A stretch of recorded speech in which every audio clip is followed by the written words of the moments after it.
Kenapa banyak pendeta dicincang? Itu jatuhnya seperti ahli Taurat. Pertama, dosanya ahli Taurat menolak Mesias dan menolak Nabi Yohanes. Jadi para pendeta-pendeta ini, kenapa mereka dicincang di neraka? Karena mereka biasanya menolak nabi-nabi. Ya Hadi, ya Bashir, ya Tabibi, Nabi Allah, khairul khalqi, khairul khalqi jami'an, lahu a'la manasibi wal marati, salatullah subhanallah. Bismillahirrahmanirrahim. Assalamualaikum warahmatullahi wabarakatuh. Kamu semua yang dirahmati Allah, semoga Allah senantiasa curahkan segala rahmat, segala nikmat yang berkepanjangan dan tiada berujung dari dunia hingga akhirat, insyaallah. Dan Allah pun kumpulkan kita para kaum muslimin di bawah naungan aras Allah beserta para nabi, beserta para orang-orang yang Allah kasih, Allah sayangi, Allah cinta, insyaallah, di bawah naungan aras Allah kelak di mana tiada naungan selain daripada naungannya, insyaallah. Amin amin Allahumma amin. Kaum muslimin, pada kesempatan pagi menjelang siang ini saya akan membuat sebuah video di mana video ini mengisahkan tentang bagaimana anak-anak Tuhan, ya, anak-anak Tuhan ini baku hantam jadi Kristen versus Kristen, ya. Kalau sudah Kristen sama Kristen baku hantam, mereka berebut Tuhan, ya. Umat bingung versus umat bingung ini, sesama umat bingung ini, siapa yang mesti disembah, ya, berebut Tuhan. Lucu kan muslimin. Jadi apa yang mereka sampaikan itu lucu-lucu itu. Berbagai macam retorika diuraikan tapi tidak mengena, ya, karena memang ya itulah berdasarkan akal-akalan mereka sendiri, ya, yang datang dari akal mereka sendiri yang sesungguhnya dengan spontan mereka uraikan tanpa dasar ilmu pasti. Oke, demikian kamu simin videonya. Itu anak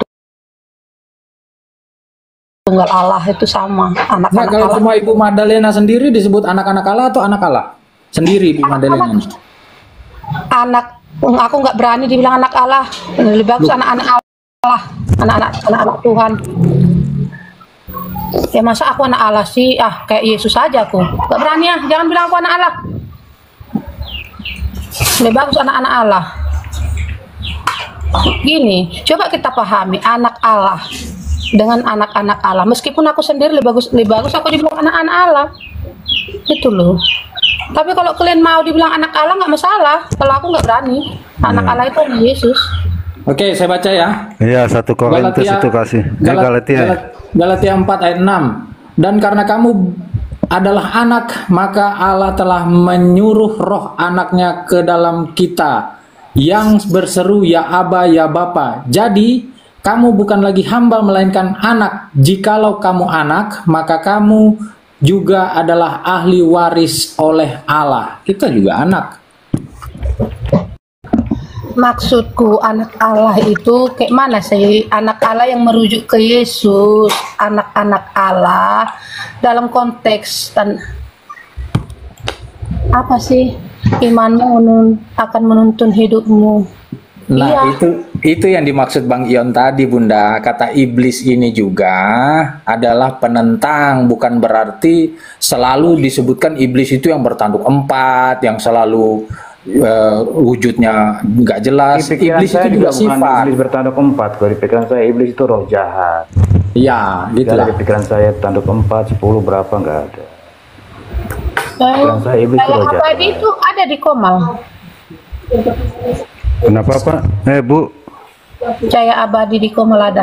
Apa itu di ada apa Jaya Abadi? Typing apa?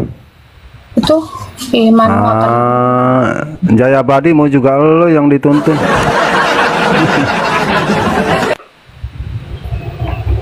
Oke lah, oke. Yang ku maksud di situ, yang dimaksud surat Paulus itu anak dalam arti karena benih ilahi udah ada dalam kita. Yang Bunda maksud anak Allah merujuk ke anak tunggal Allah. Begitu sebenarnya itu maksudnya ini tadi sih, maksud jangan ketika kau membilang, ketika antikris membilang anak Allah, aku ingatnya seperti anak tunggal Allah gitu kan. Tetapi kalau kita mengingat anak Allah ketika antikris bilang anak Allah sama bunda, terus bunda merasa karena benih ilahi udah ada pada diri bunda sih nggak masalah. Cuman tergantung kita lah gini kan. Kalau ketika kau bilang aku anak Allah, terus ku ingat Yesus hanya anak tunggal Allah itu hanya Yesus. Tapi kalau misalkan bunda ingatnya karena benih ilahi sudah ada ditanamkan gitu, yaitu firman Tuhan, ya bisa dikatakan anak Allah sih. Itu aja lah jalan tengah. Nah, mau tambah lagi Roma 8 ayat 14. Semua orang yang dipimpin Roh Allah adalah anak Allah. Ya, betul itu. Jangan sampai kita menyamakan diri kita seperti Yesus ya, tetapi kita menyamakan Justru karena kita Bu Lena, justru anak Tuhan yang tidak ada. Justru anak Tuhan yang tidak ada dalilnya.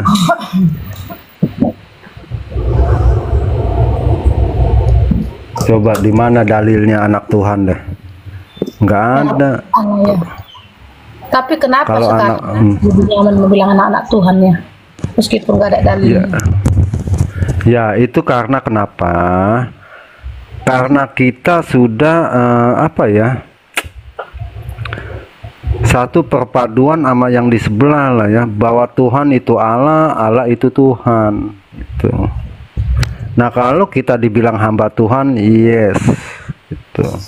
Tapi nggak jadi masalah sih, ya. Buat saya itu kan cuma apa sih dibilang ya? Cuma apa sih? Istilah Penjawatan lah, ya penjawatan, ya penjawatan.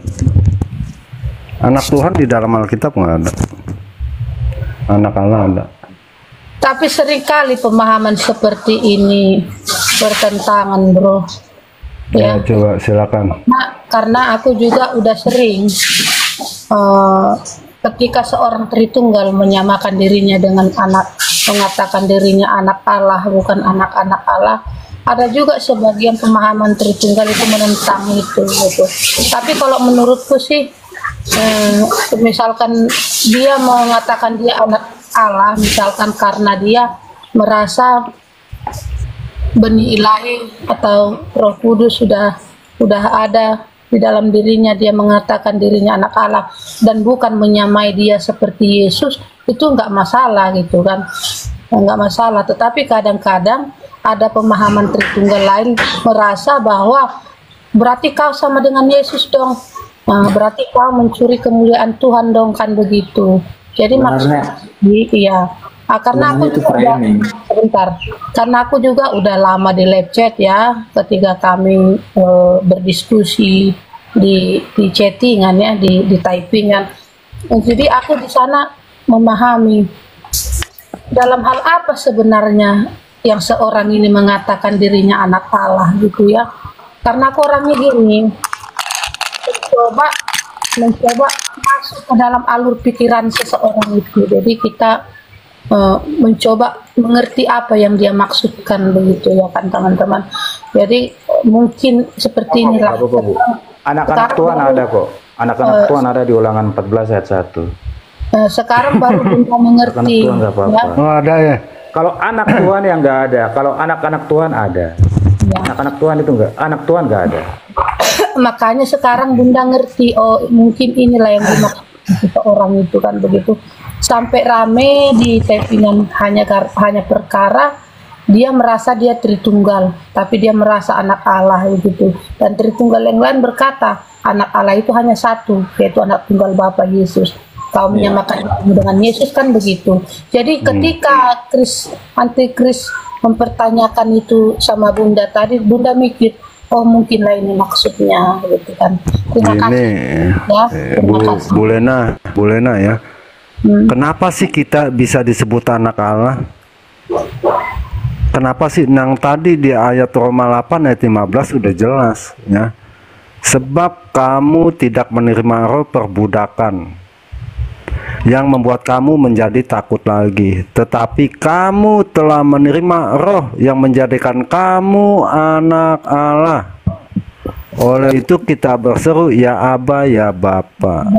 Artinya kenapa kita disebut anak Allah? Karena kita menerima Roh Kudus dan percaya Yesus sebagai Tuhan dan Juru Selamat. Artinya Amin, amin. mengabdosi bahasanya, karena kita percaya kepada Yesus sebagai Tuhan dan Juru Selamat, kita jadi ikut diadopsi. Itu Ibu ya, itu ayatnya jelas. Roma 8 ayat 16, bahkan di 1 Korintus banyak lah. Itu Bu. benar segar naiklah kamu. Maksudmu apa sih? Benarkan mereka. Itu Salah jangan diiniin Bu. Ya, Ardiansa siapa nih? Ardiansa. Selamat pagi, Bang. Selamat pagi, Bang. Ya, Salam. Islam Kristen. Kristen, Bang. Kristen. Oke. Ya kalau Kristen ngapa nggak balas salam? Gimana sih kamu? Kayaknya Ibu buka kupingnya, Bu. Udah saya katakan shalom gimana tuh Ibu ini? Wah, Gimana sih Ibu ini? Udah jangan marah-marah, minum kopi dulu. Bunda nggak dengar. Amin, amin. Bang Gemak ketawa. Nah, pertanyaannya begini, Bunda. Bunda, pertanyaannya begini. Bu Eron kemana, Bu Eron? Ada pertanyaan nih. Kenapa waktu Tuhan Yesus bertemu dengan Maria setelah kebangkitannya di kuburnya itu dia katakan begini, jangan pegang aku belum pergi kepada Allahku dan Allahmu, kepada Bapakku dan Bapamu. Kenapa dia tidak bilang aku belum pergi kepada Bapak kita?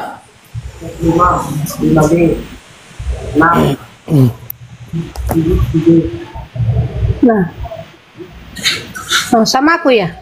Kalau Iya. tak sama aku. Semua, kesemutan Ibu saja, ke semua. Ke semua. Silakan Bu, ke semua. Silakan jawab lah. Aku Ya. juga ahli teologi ya kok. Saya ulang pertanyaannya ya. Bu, Waktu apa Tuhan Yesus kira-kira, Bu? bangkit, Makanya, Bu. waktu Tuhan Yesus bangkit dia katakan begini, jangan sentuh aku belum pergi kepada Allahku dan Allahmu, Bapakku dan Bapamu. Kenapa dia tidak mengatakan Bapak kita atau Allah kita? Coba Izin silakan. jawab, Ada yang bisa Bos. jawab? Boleh saya jawab, Bos? Silakan. Silakan. Yesus berkata Bapakku karena dia adalah anak tunggal Allah Bapa. Ini harus dimengerti nih. Jadi Yesus Kristus firman Allah Bapa ya adalah anak tunggal Allah Bapa. Hakikatnya dia firman, makanya dia ngomong Bapakku. Beda dengan kita. Kita bukan anak tunggal Allah Bapa, tapi yang diadopsi di dalam Kristus sehingga dia juga kita memanggil Bapa. Jadi berbeda di dalam hakikatnya dan statusnya Yesus sebagai firman Allah Bapa karena dia anak tunggal Allah Bapa satu-satunya. Makanya dia manggil Bapa. Beda dengan kita. Makanya Bapakku dan Bapamu, bukan Bapak kita. Itu betul itu firman Tuhan Allah itu. Semoga terjawab. Terima kasih, host. Betul, itu jawaban paling tepat, Bang. Itu Bang, saya keluar Bang, boleh, Bang.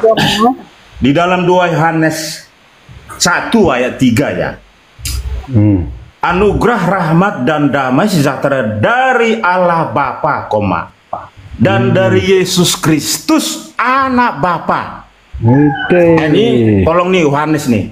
Apa Yohanes JO ini ya, grupnya Malikil dan kawan-kawan. Jadi Yesus Kristus itu adalah anak Bapa, bukan Bapa.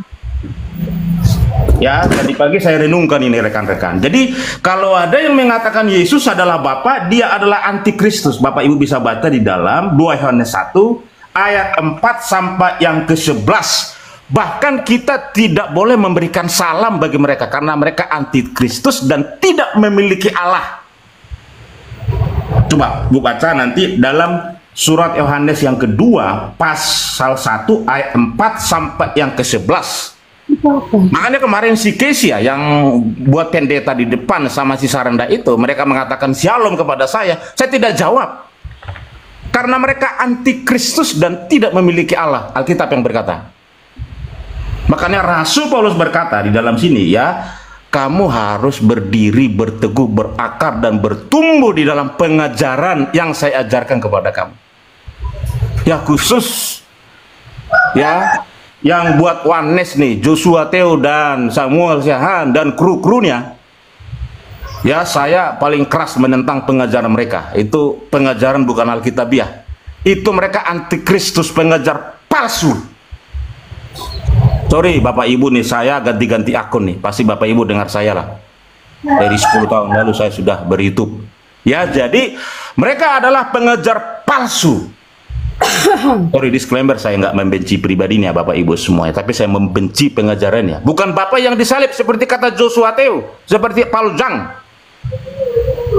Menjadi penipulah kita gereja Tuhan dari abad 1 sampai abad 21 ini kalau Bapak yang disalib. Bapak Ibu tahulah ada ratusan ribuan ayat. Yesus berkata, aku yang diutus, aku anak Bapa, aku anak manusia, aku diutus, aku datang dari Bapa. Ya, jadi yang Jesus only ini, Oneness ini, para bidat dan penesat ini sama seperti ini. Oh ya, kalau melihat aku sudah melihat Bapa. Yohanes 14 tuh. Itu aja andalannya.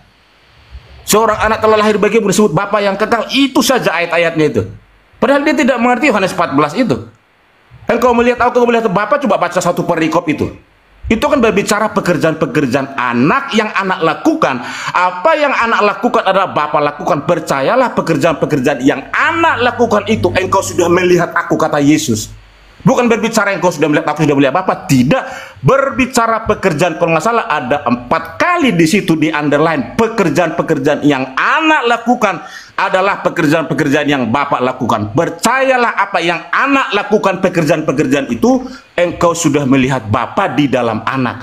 Makanya di situ dikatakan aku dan Bapa adalah satu kesatuan. Pakai to be all, nggak pakai to be is. Jadi kawan-kawan nih, ya si Pak Pesen ini terima kasih lah, sudah terus tidak bosan-bosannya di dalam mengajarkan Allah Tritunggal Maha Kudus. Itulah iman kita, iman para rasul. Ya, mereka para bidat-bidat sesat tuh, ya, ajarannya sangat menjijikan di dalam iman kekristenan, dan mereka adalah racun. Mereka bukan orang Kristen yang membawa nama Yesus, tapi Injil yang lain, Injil yang palsu yang mereka ajarkan. Ya, sorry host agak sedikit tegas tapi lembut. Makasih Pak. Dan saya mengasihi orang-orang semua yang menista iman kekristenan, mengatakan Bapa yang disalib, dan itu penghinaan dan kehinaan bagi iman Kristen. Pak, ya, Bapak Ibu semua selamat Pak Ardiansa, sebentar saya betulin dulu kata-katanya. Bukan saya, tetapi teman-teman saya yang ada di room ini, ya, termasuk Pak Ardiansa, ya, itu Pak ya. Bukan saya yang mengajarkan Allah Tritunggal, tetapi teman-teman saya juga yang ada di sini. Iya, betul. Oke, Bapak Ibu semua, damai sejahtera dari Allah. Ya, oke. Salam Pak, terima kasih ya. Host abangku, Iya, berdiri di dalam iman kita, Tritunggal. Amin Pak. Oke. Kan udah dibilang hostnya nyontek, jadi yang lain lah jelasin lah. Bulena ya. Iya, harusnya cuma ya, terima kasih juga sama teman-teman yang selalu menjelaskan tanpa kenal capek lah ya tentang pengajaran yang sehat.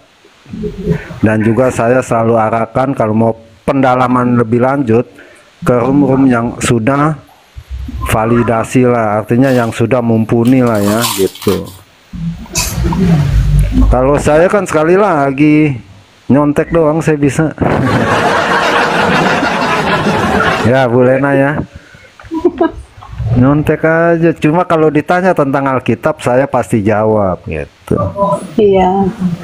Sebenarnya Nah sama. inilah Sama-sama. Kenapa? Maksudnya ya kita ini harus sama-sama bekerja sama, saling melengkapi sih, menutupi kekurangan satu akan yang lain. Makanya kalau berbeda pendapat itu jangan gontok-gontokan, ya pahami aja apa yang dia maksud, gitu loh, ya. Itu aja sih. Kalau Bunda gitu aja, aku harus berusaha memahami apa maksud Ros, berusaha memahami apa maksudnya Paul, begitu. Jadi akhirnya ketemu, oh ini loh inti ini rupanya gitu. Jadi nggak gontok-gontokan, nggak ngotot-ngototan. Karena kan nggak baik untuk mengutukkan sesama anak Tuhan.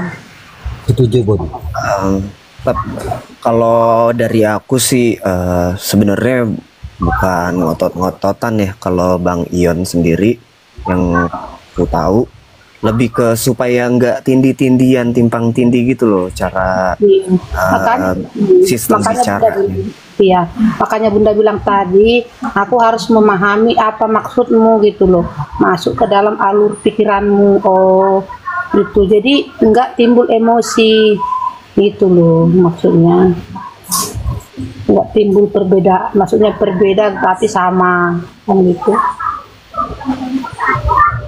Karena ayat Alkitab ini gini, seseorang memahami yang ini, tetapi dia tidak pernah membaca yang ini, belum pernah dalam arti belum didalaminya, kan gitu. Kan firman Tuhan itu seseorang itu memiliki rema sendiri, berbeda-beda gitu kan. Tapi ketika Host tadi membawa Korintus itu, Bunda juga berusaha memahami apa maksud Korintus itu, seperti yang dikatakan Host tadi. Oh ternyata benar ya. Jadi kupadukan dengan apa yang kupahami. Oh ternyata benar, kan begitu. Jadi saling memahami satu akan yang lain. Jadi akhirnya kita ketemu inti dari topik tadi, kan begitu teman-teman. Yes.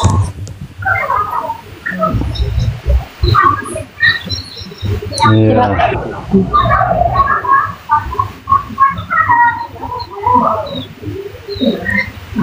Makasih yang udah tap-tap layar dan share-share.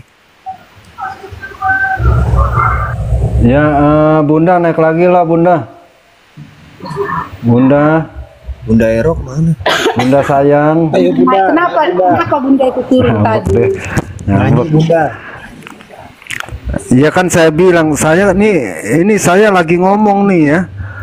Dua-duanya nyerocos, ya dua-duanya lah, mau nggak mau. Maksud saya gini ya, jangan nggak takut kebagian bicara, pasti kebagian bicara. Tetapi ketika saya mau ngomong mau fokusin loh ya, maksudnya supaya jangan melebar gitu. Ini kagak dua-duanya lemas deh saya deh, pusing.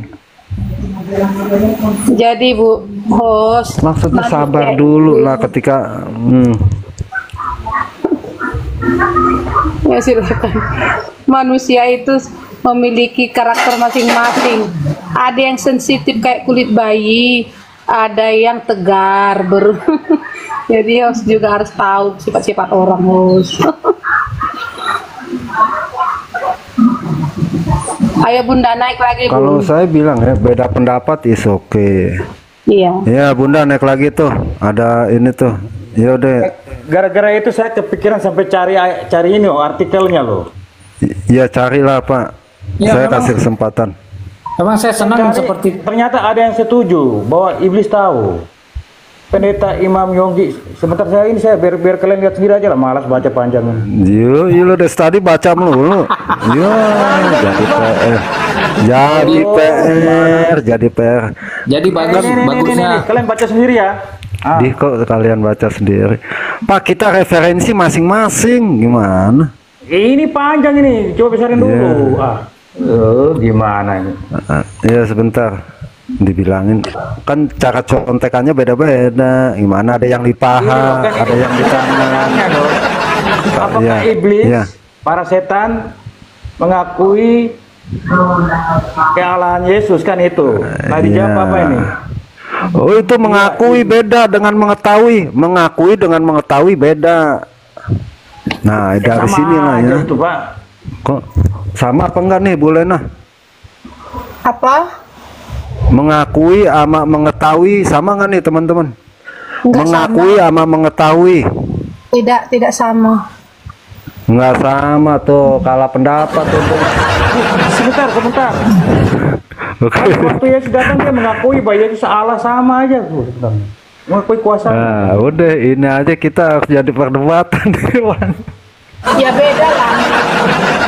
Ini Kalau mengetahui memang dia yang punya rencana. Ini baca kalimatnya. Para iblis. Lanjut. Gue lagi mau ngerayu Bunda nih supaya naik lagi nih. Lanjut ya, teman-teman. Ya, rayulah. Salah para sendiri. setan dan iblis mengakui dan mengetahui bahwa Yesus adalah anak Allah, merujuk pada kealahan Yesus. Sama kan, mengakui dan mengetahui dijadikan satu ini tuh. Ini pendeta siapa nih? Ini. Iman Yonggi CO STH 11 September 2018. Nah, itulah. Ini panjang ini ya. Saya baca dari tadi. Panjang ini. Aduh. Kalimat akhir ya, langsung ke kalimat akhir. Setan-setan percaya bahwa hanya ada satu Tuhan saja. Itu ayat. Sebentar, kalimat akhirnya yang bagus ini. Nah, ini kesimpulan akhirnya kayaknya ini. Iblis mengakui bahwa Yesus adalah anak Allah, tetapi ia tidak mau menyembahnya. Iblis mengetahui bahwa Yesus adalah anak Allah, tetapi mencobainya. Ia mengetahui bahwa Yesus adalah anak Allah, tetapi apa ini? Menentangnya. Iblis mengetahui kebenaran tetapi tidak melakukannya.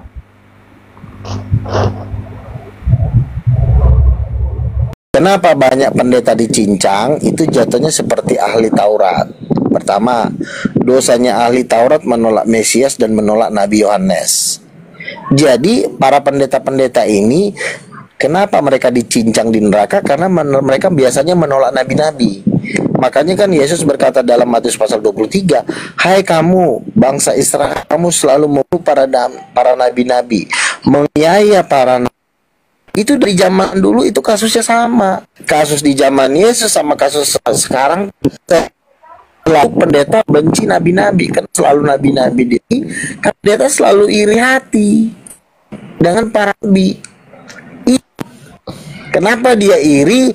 Karena biasanya yang bikin mujizat itu adalah nabi, yang dapat penglihatan adalah nabi, yang dibawa ke sorga adalah nabi. Jadi pendeta ini selalu iri hati, makanya mereka memblok para nabi dari gereja mereka, karena mereka pengen jadi berkuasa di gereja. Padahal nggak bisa seperti itu. Yang berkuasa atas gereja itu adalah nabi-nabi dan rasul-rasul. Tapi pendeta mau diusirlah para rasul dan para nabi, karena mereka punya organisasi kan, secara kekuatan mereka punya kekuatan fisik gitu, punya perkumpulan. Makanya sementara nabi-nabi ini kan independen, dia berjalan dua orang ya kan. Nabi-nabi rasul kan berjalan cuma dua orang kan, bukan rame-rame. Kalau pendeta kan stay di tempat, punya markas dia. Jadi secara organisasi dia lebih kuat, tapi secara kuasa nabi lebih berkuasa. Nah makanya para pendeta ini selalu iri dari zaman dahulu, dari zaman Musanya itu kejadian ini. Bukan cuma sekarang. Bang Luga, di zaman Bang Luga, tadi pernyataan Abang Luga sudah melihat banyak pendeta dicincang. Tadi cincang ini artinya pakai pedang, pakai apa segala macam. Betul, dijal-jalin kalau bahasa Bataknya itu. Ini abangku, aku datang bukan dengan air tetapi dengan api. Nah, itulah nerakanya. Bagaimana neraka itu, Bang? Itu beda lagi artinya. Abang itu yang abang sudah lihat dicincang di dalam, sementara Yesus datang dengan api. Nggak nyambung apa yang di emang. Terus kalau Yesus datang dengan api emang kenapa? Ini masuk dibakar neraka ini, pasti nih bajik gini sama ini. Wah, dibakar neraka nih, Mas. Ini pendeta bebal ini. Kalau dikasih tahu dinasihatin Nabi nggak mau, dia bebal, dia udah merasa pilih musuh. Iya kan versinya Bang Luga itu bincang, berarti datang dengan pedang. Tapi Yesus berkata sendiri, aku akan datang bukan dengan air lagi, tetapi akan membinasakan dengan api. Bagaimana itu? Ya itu nanti Yesus datang di hari kiamat. Tapi semua yang para pendeta-pendeta itu, kami udah ngelihat banyak pendeta-pendeta itu disiksa gara-gara menolak Roh Kudus, menolak mujizat. bukan karena menyangkal ketuhanan Yesus, tapi mereka menghina-hina mujizat-mujizat karismatik. Itulah yang membuat mereka tuh, bahkan ada mereka yang di blender. Di blender itu Coba baca kisah 15:32. Cuma yang saya pertanyakan Bang Luga gini, Bang Luga pernyataannya tadi bahwa melihat di neraka dicincang, artinya dengan pedang itu. Nah, sementara kalau dari Yesus sendiri pernyataannya dia bilang aku akan datang dengan api.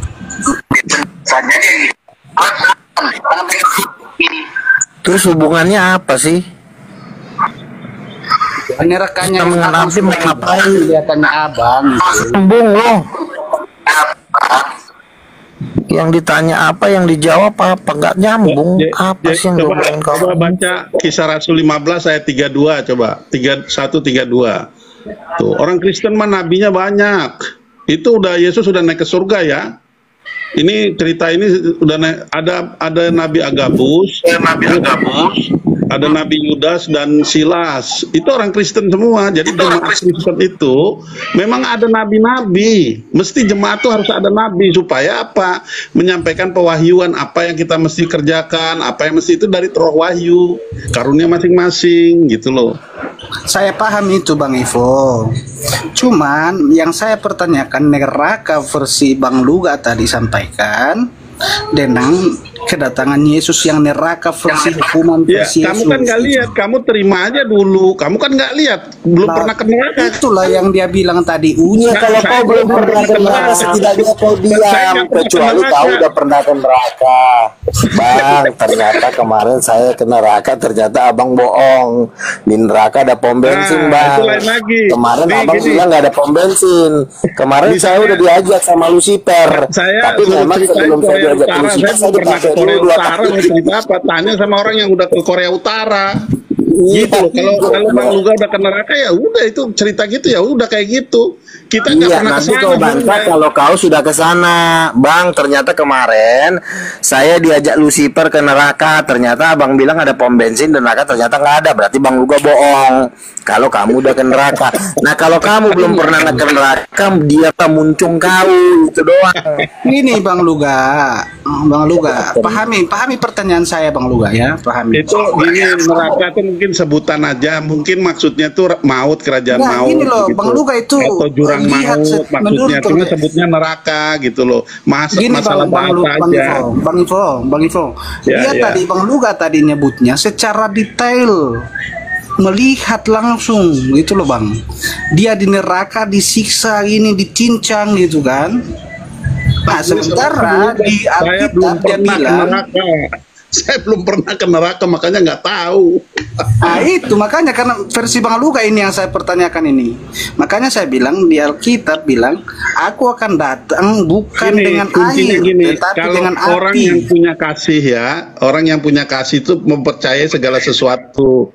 Jadi kalau ada saudara seimannya berkata-kata tentang sesuatu, dia percaya gitu. Nanti dia selidikin, kita dengar. Tapi kita harus tahu, itu kan kalau kita baca kisah Rasul 15:32 itu kan jelas. Lama saling menasehati saudara-saudara itu, menguatkan hati kami semua begitu. Fungsinya Ya, Nabi betul. itu saling menasehati untuk saling menguatkan gitu. Betul. Saya setuju banget itu. Saya nggak tahu neraka kayak apa. Orang neraka itu belum pernah saya ke sana, mau tahu bagaimana. Kalau yang saya udah tahu misalnya ke Singapura, tahu oh kayak gini Singapura. Ya, kalau kamu ngomong yang lain-lain, kita tahu kamu bohong gitu. Kita karena udah di sana gitu. Tapi makanya gini Bang, kita ke sana mau cerita bagaimana ya, percaya aja gitu loh. Ini Bang Ivo, tandanya mengasihi gitu. Orang mengasihi itu mempercayai segala sesuatu karena dia mempercayai Tuhan Yesus. Artinya dia ngomong diutus oleh Tuhan Yesus. Nah, kita harus percaya kalau udah diutus Tuhan Yesus begitu. Ivo. Kalau saya enggak semua. Ini ada masalah baru ini. Ini ada masalah baru. Kata Bang Luga, Tuhan kawin dengan Roh Kudus itu dengan tenaga kuda itu gimana ini, kok kuda ke bawah-bawah itu? Belum dapat. Tuhan kawin dengan Roh Kudus. Nah itu loh yang saya tawain tadi. Tanya Bang Luga. Minta maaf ya Bang Manasye, saya artinya tidak menyudutkan atau tidak menyerang seseorang. Cuman saya hanya bertanya gitu. Saya bukan menyudutkan ataupun menyerang pribadi. Cuman hal yang gini ya. janggal menurut di pikiran saya, Abang, saya perlu pertanyakan. Saya Gitu pernah loh. dikasih penglihatan ini ya. Ini saya kesaksian aja ya. Saya pernah dikasih penglihatan. Itu Silakan, banyak Abang. kayak pokoknya orang rapi-rapi mungkin yang kayak pengkhotbah pendeta lah begitu ya. Itu jatuh ke dalam jurang maut saya lihat. Terus yang jaga di situ saya lihat kakinya tuh kayak kambing, kaki kambing, tapi badannya berdiri, ya. Kepalanya kayak kepala kambing bertanduk dua gitu ya. Saya nggak tahu namanya. Kalau nggak salah kalau lihat gambarnya kayak Baphomet begitu.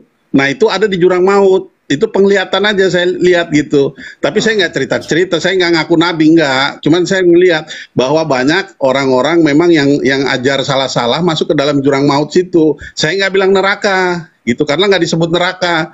Cuman dari pemahaman di Alkitab itu namanya jurang maut gitu loh.